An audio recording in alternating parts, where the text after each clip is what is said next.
Entonces, vamos a abrir nuestras Biblias en el primer libro de las Crónicas. La misma palabra lo dice, crónica. Tiene que ver con un historiador, un cronista que está recogiendo datos, como se puede ver en el libro, en los libros. Y las crónicas pues se refieren a los registros familiares de los israelitas y las cosas que acontecieron a esas familias por no haber tomado en cuenta la palabra de Dios, por no haber obedecido la palabra de Dios.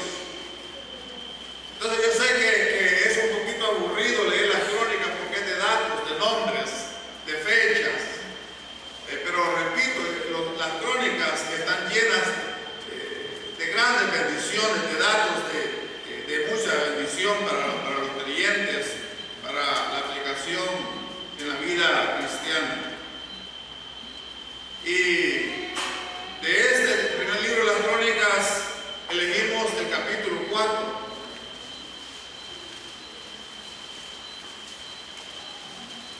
No sé si ustedes han oído de un libro famoso que se llama La oración de Jabes. Está basado en este capítulo 4, en unos versículos de este capítulo 4. Un libro famoso que se ha escrito en muchos idiomas del mundo. Pero yo no voy a predicar de Jabes, hermanos, sino que les voy a pedir que pongan su mirada en los versículos 17 y 18. Y basados en la información de esos dos versículos, 17 y 18, vamos a tener nuestra meditación. Y el pasaje comienza hablando de un hermano llamado Esdras. No el Esdras sacerdote, el famoso, no, este es otro Esdras. Dice que los hijos de Esdras, estamos en el versículo 17, sí, que los hijos de Esdras fueron, y menciona sus nombres, Geter, Mered, Efer y Jalón. También entró a María, a Samaya y Isba, padre de Estemoa. Y su mujer, Eudaía, dio a luz a Jered, padre de Gedor, a Eber, padre de Soco, y a Jecutiel, padre de Sanoa.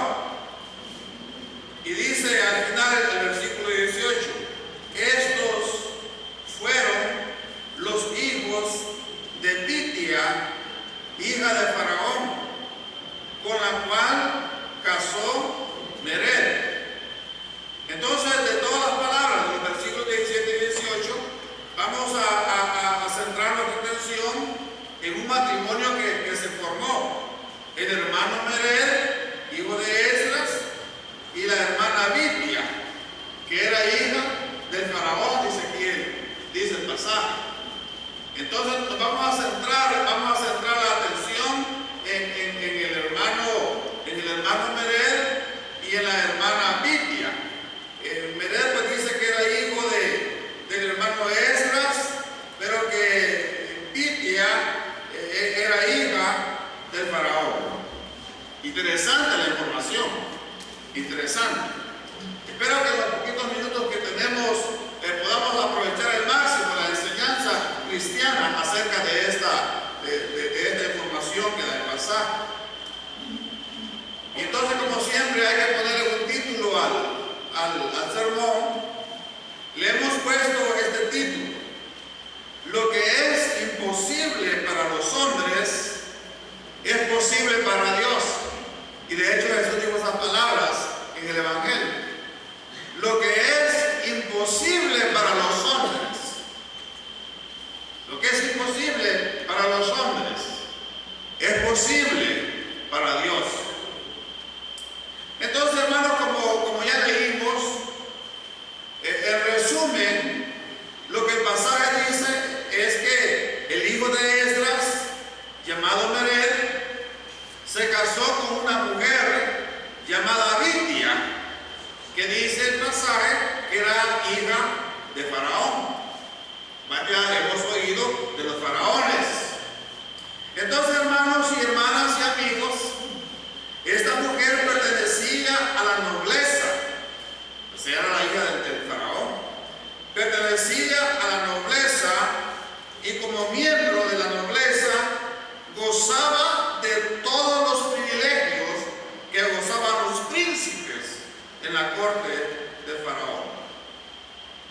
Pero también debemos decir que Bitia, por ser de la nobleza egipcia, estaba sujetada a la práctica de la religión mitológica de Egipto.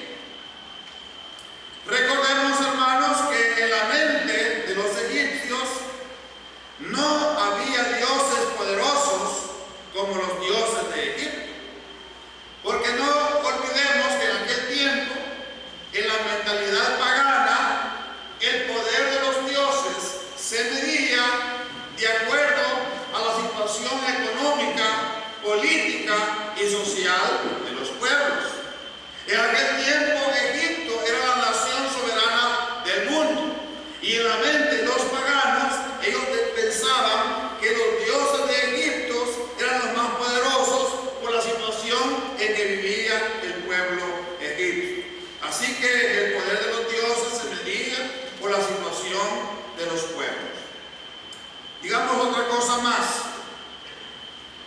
¿Cómo era la religión de Bitia, esta mujer de la que nos habla el pasaje que hemos leído? ¿Cómo era la religión de esta mujer que llegó a ser creyente en Dios y en el Dios de Israel? ¿Cómo era la religión de Bitia? Quiero recordarles que los egipcios tenían muchos dioses, dioses tanto regionales como dioses para toda la nación. Los egipcios tenían dioses cósmicos. Un dios famoso de los egipcios era Amon-Ra, el dios del sol, el dios que se manifestaba a través del sol. También tenían una diosa cósmica llamada Nut, que era la diosa del cielo. Tenían otro dios cósmico llamado Her, que era el dios de la tierra. Pero además de estos dioses cósmicos, los egipcios tenían lo que se llama el mito osírico, que es el mito osírico. Ellos en su mente, en su paganismo, pensaban que había una trinidad: el dios Osiris, su mujer, la diosa Isis, y un dios que habían creado llamado Horus. Este mito osírico era famoso en todo Egipto. Pero además de los dioses cósmicos y además del mito osírico, que era muy famoso en todo Egipto, ellos también tenían dioses que según ellos se habían encarnado en los animales. Por eso los egipcios le rendían culto a ciertos animales. Por ejemplo, para los egipcios eran sagrados el buey. Y ustedes saben que, por ejemplo, en la India nadie mata un buey, nadie mata una vaca, porque son animales sagrados en ese paganismo. Los egipcios adoraban el buey, adoraban la cobra, adoraban los perros, adoraban los chacales, adoraban los buitres, adoraban los escarabajos, adoraban los cocodrilos, etc. Porque en su paganismo estos animales eran representaciones de los dioses que gobernaban el país de Egipto. De manera que la señora Bitia, que la dama noble llamada Bitia, podía decir: yo ya tengo mi religión. Acordemos que era de la élite, era la hija del faraón, y ella fue creada en todas esas ideas paganas de la religión egipcia. Así que ella con toda propiedad podía decir: yo ya tengo mi religión. De mi religión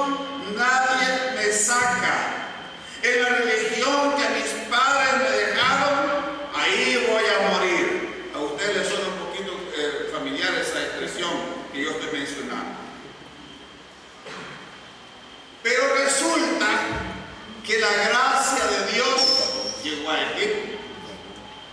Resulta que la misericordia de Dios llegó a Egipto. ¿Por qué? Porque le llegó la palabra de Dios y le llegó a Egipto la palabra de Dios primero en la corte del faraón. Cuando usted lee el libro de Éxodo, encuentra en el capítulo 5 que el profeta de Dios llamado Aarón llegó a la corte del faraón y Aarón predicó la palabra de Dios a la gente, a los príncipes del faraón que estaban ahí en esa corte. Pero no solamente se manifestó en Egipto la palabra de Dios, también se manifestó el poder de Dios. Porque quiero recordarles, hermanos, que las plagas de Egipto en la mentalidad pagana fue una guerra que hizo el Dios de Moisés, el Dios de Abraham, contra los dioses de Egipto. Se demostró que los dioses de Egipto no podían contra el Dios de los hebreos. Por ejemplo, mire, para los egipcios, Amón-Ra era el dios sol, el dios que les proveía el sol. ¿Qué hizo Dios? Llenó a Egipto de tinieblas. Los egipcios entendieron que Amón-Ra no tenía poder para detener la plaga de las tinieblas allá en Egipto. De manera que los egipcios entendieron que el Dios de Moisés, el Dios de Aarón, el Dios del Sinaí, el Dios de la Biblia es el Dios que tiene todo poder y que no hay ningún poder que pueda resistir el poder de nuestro Dios. Los egipcios entendieron esto. Por ejemplo, observe usted lo que dice el libro de Éxodo, solamente 2 versículos que nos ayudan a entender esta situación. Que los egipcios inteligentes, los egipcios que eran fanáticos, que meditaban, que razonaban, entendieron que los dioses de Egipto no tenían poder para resistir al poder del Dios verdadero. Por ejemplo, en Éxodo 9:20 leemos las siguientes palabras.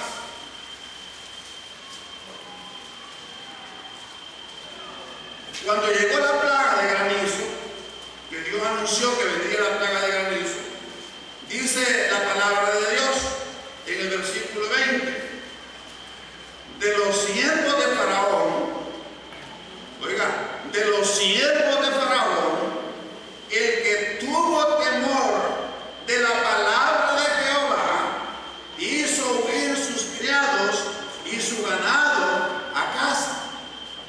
La palabra de Dios ya estaba calando en la mente, en el corazón de muchos egipcios, porque el texto sagrado dice: de los siervos de Faraón, el que tuvo temor de la palabra de Jehová, hizo huir sus criados y su ganado a casa. Los que no tuvieron temor dejaron el ganado en los guatales y la plaga de granizo los mató. Pero hay otro pasaje más adelantito, en el capítulo 12, versículo 38, cuando ya Israel sale de Egipto hacia la tierra prometida. Oiga usted lo que dice la palabra de Dios en el verso 38 del capítulo 12. También subió con ellos grande multitud de toda clase de gentes. Y dice que son unas ovejas y muchísimo ganado. Pero el punto es que mucha gente de Egipto creyó la palabra de Dios.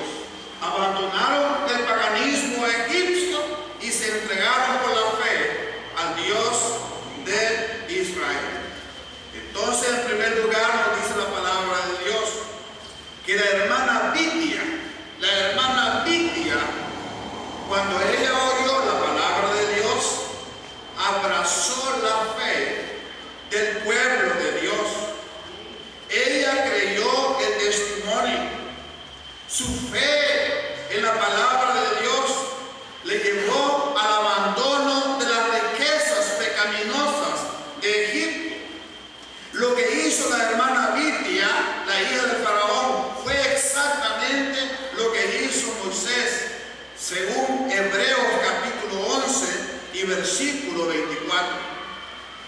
Leemos en la palabra de Dios en el libro de Hebreos, capítulo 11 y versículo 24, las siguientes palabras. Por la fe Moisés, hecho ya grande, rehusó llamarse hijo de la hija de Faraón. Parece que la posición de Midian era más alta que la de Moisés, porque Moisés sería como un nieto del Faraón, pero Midian no era nieta, sino que era la hija del Faraón. Entonces dice la palabra que Moisés rehusó llamarse hijo de la hija de Faraón, escogiendo antes ser maltratado con el pueblo de Dios que gozar de los deleites temporales del pecado, teniendo por mayores riquezas el vituperio de Cristo que los tesoros de los egipcios, porque tenían puesta la mirada en el galardón. Por la fe dejó a Egipto, no temiendo la ira del rey, porque se sostuvo como viendo al invisible. Entonces la hermana Midian, la hija del Faraón, hizo exactamente lo mismo que hizo Moisés. La hermana Midian hizo exactamente lo mismo que hizo Ruth cuando abandonó Moab para irse a refugiar en el Dios de Israel. Entonces, estimados, por la palabra y el poder, esta hermana se dio cuenta que la salvación solamente la puede dar, que la esperanza solamente la puede dar el Dios de Israel. Entonces, en primer lugar, la hermana Midian abrazó la fe verdadera del Dios de Israel. Pero en segundo lugar, la hermana Midian, ya creyente, formó parte del pueblo de Dios, vino a ser parte del pueblo de Dios. Porque el pasaje primero que leímos dice que se casó con un hebreo, se casó con un israelita llamado Mered. Así que ella, después de creer en el Señor, se unió al pueblo de Dios, casándose con este hermano llamado Mered. Porque debemos recordar, hermanos, que nadie puede hacer la voluntad de Dios aislado de la iglesia local. Dios trabaja a través de su pueblo, a través de la iglesia local. Es verdad que Dios trata con individuos, pero estos individuos son parte de la iglesia local. 1 Corintios 12:27 dice así la palabra de Dios en 1 Corintios 12:27. Vosotros pues, sois el cuerpo de Cristo, la iglesia local o la iglesia universal, como queramos. Vosotros pues sois el cuerpo de Cristo, pero dice, y miembros cada uno en particular.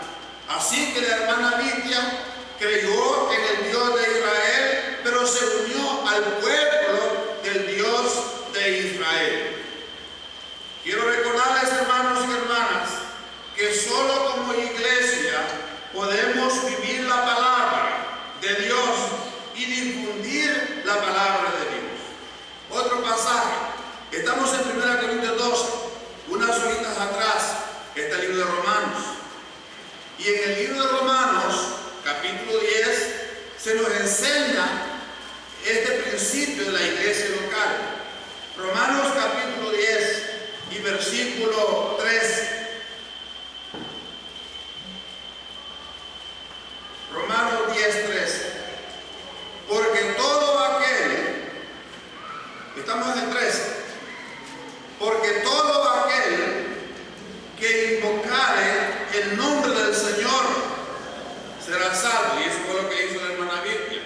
Porque todo aquel que invocare el nombre del Señor será salvo.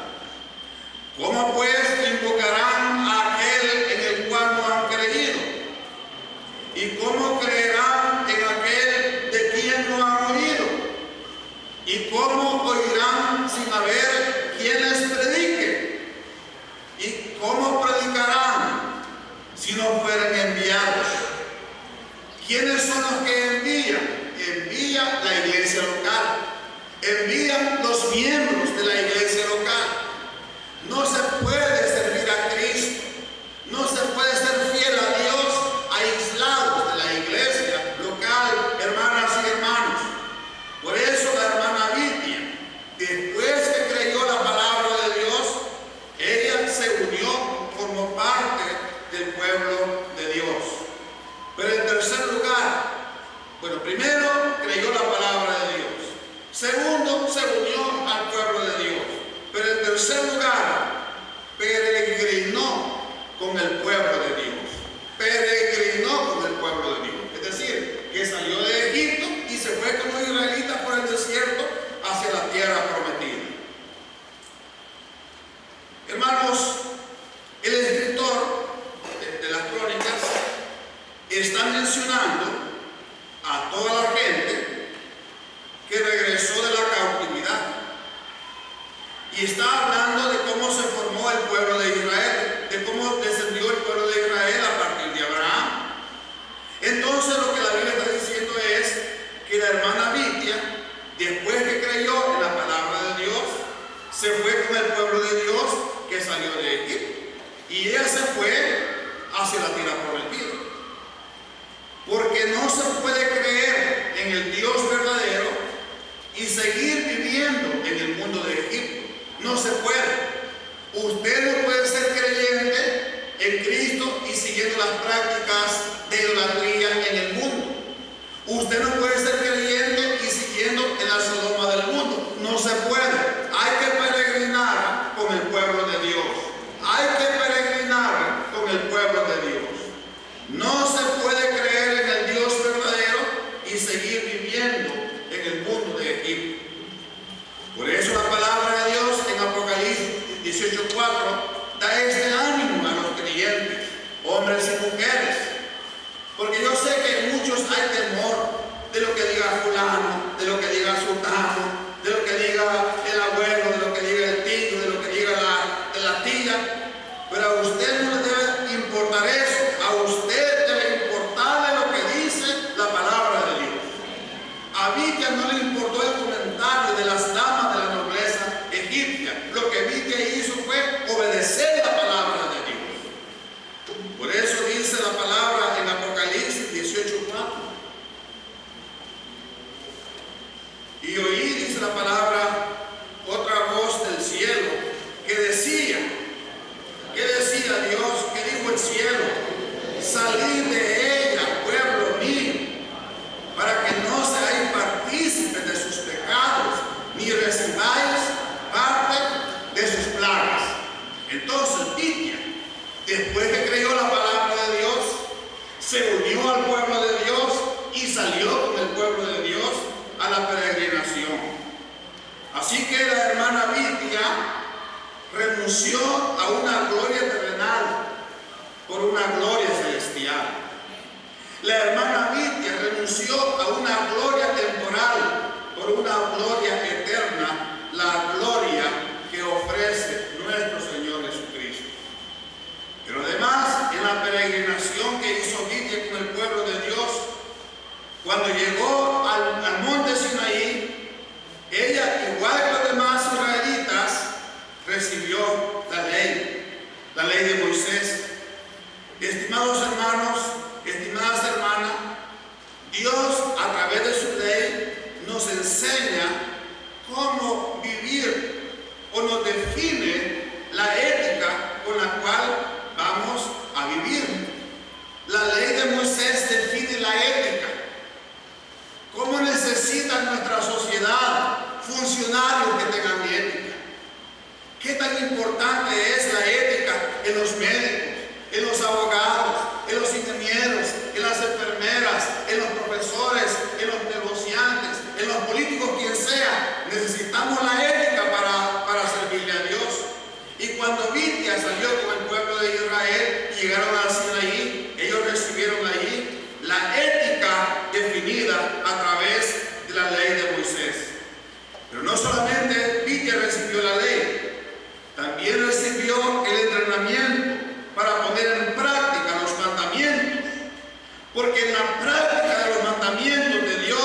se forja el carácter. Pero también Bithia en la peregrinación en el desierto experimentó las tiernas virtudes de Dios. Experimentó las tiernas virtudes de Dios. Porque Dios a Bithia, igual que a los demás, les dio su provisión. Les proveyó pan, les proveyó vestido, les proveyó zapatos. No solamente les proveyó la provisión, les proveyó la protección, les proveyó la orientación, les proveyó la disciplina. Y su carácter se formó en esa peregrinación en el desierto. Son tres cosas básicas, hemos dicho, de Bithia. Primero, que creyó la palabra del Señor. Segundo, que se unió al pueblo del Señor. Y tercero, que inició la peregrinación con el pueblo del Señor. Porque no se puede servir a Cristo, no se puede ser útil al Señor aislados del pueblo del Señor. Entonces, en resumen, ¿cuáles son las enseñanzas? Las enseñanzas son, por lo menos dos, que la fe salvadora es una virtud que puede brotar de cualquier corazón. No importa el ambiente que una persona se haya creado. Usted ve en el caso de Bithia, formada en una religión pagana, pero cuando ella oyó la palabra de Dios, creyó la palabra de Dios. Se unió al pueblo de Dios, peregrinó con el pueblo de Dios. Y otra enseñanza es que la puerta de la salvación está abierta para todos. Quizá alguien pudo decir, esa mujer llamada Bithia es imposible que sea hija de Dios. Esa mujer es pagana, esa mujer como noble de la corte de Faraón, adora las culebras, adora los perros, los chacales, los cocodrilos, es idólatra, es pagana. Esa mujer solo le corresponde el infierno por ser pagana. Alguien pudo decir eso. Pero el Dios de toda misericordia, el Dios de toda gracia, que no hace distinción de etnias, de color de piel, de posiciones sociales, que nos ama a todos, tenía un plan para Bithia. Y Bithia vino a ser parte del pueblo de Dios, vino a ser parte del reino de Dios, porque simplemente creyó, confió en la palabra del Señor. El caso de Bithia es el caso de todos. Así como Dios amó a Bithia, esa mujer de la nobleza egipcia, también lo ama a usted como me ama a mí. Pues la Biblia dice, porque de tal manera amó Dios al mundo, y todos somos miembros de este mundo, y Dios nos ama. Y así como Dios tuvo un plan para Bithia, para que ella entregara su vida a Cristo, también Dios tiene un plan para usted, como lo tiene para mí. Pero debo decir para terminar, que Dios no hará nada en su vida si usted no abre su corazón a la palabra de Dios. Porque si Bithia no hubiera creído la palabra de Jehová, Bithia ahí se hubiera quedado en Egipto, gozando de los deleites temporales del pecado. Como hija del faraón, piensen esto, si Bithia se hubiera quedado ahí como hija del faraón, ¿sabe qué sería Bithia hoy? Porque al morir la hubieran embalsamado. Sería una momia con la dientes peladas, exhibiéndose en algún museo de París o de Londres o de Egipto. Sería un cadáver inmundo ahí tirado en un sarcófago, una momia. Pero Bithia no es una momia en exhibición. Bithia es una hija de Dios en la gloria de Cristo. Y los que hemos creído en el Señor, cuando estemos con el Señor, veremos a la hermana Bithia y le preguntaremos, hablaremos con ella de cómo fue que ella tomó la decisión de servirle a Cristo. Pero Bithia tuvo que abrir su corazón.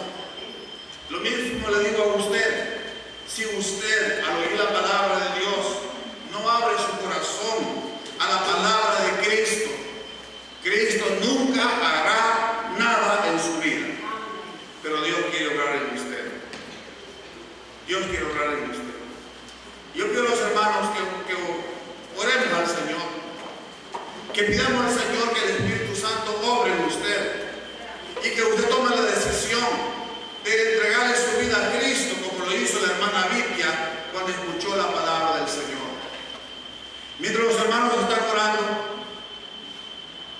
¿Quiere usted entregarle su vida a Cristo en esta mañana? ¿Quiere usted abrir su corazón y decir al Señor, Señor, ven a mi vida? Yo quiero ser miembro de tu pueblo. Yo quiero caminar contigo en este mundo. Te entrego mi vida. ¿Hay alguien que lo desea hacer? Si es el deseo de su corazón, estimado o estimada, póngase de pie. Es señal de que usted en esta mañana le quiere entregar su vida a Cristo. ¿Hay alguien que al oír la palabra de Dios sintió el llamamiento, Dios tocó su corazón y quiere tomar la decisión de entregar su vida a Cristo?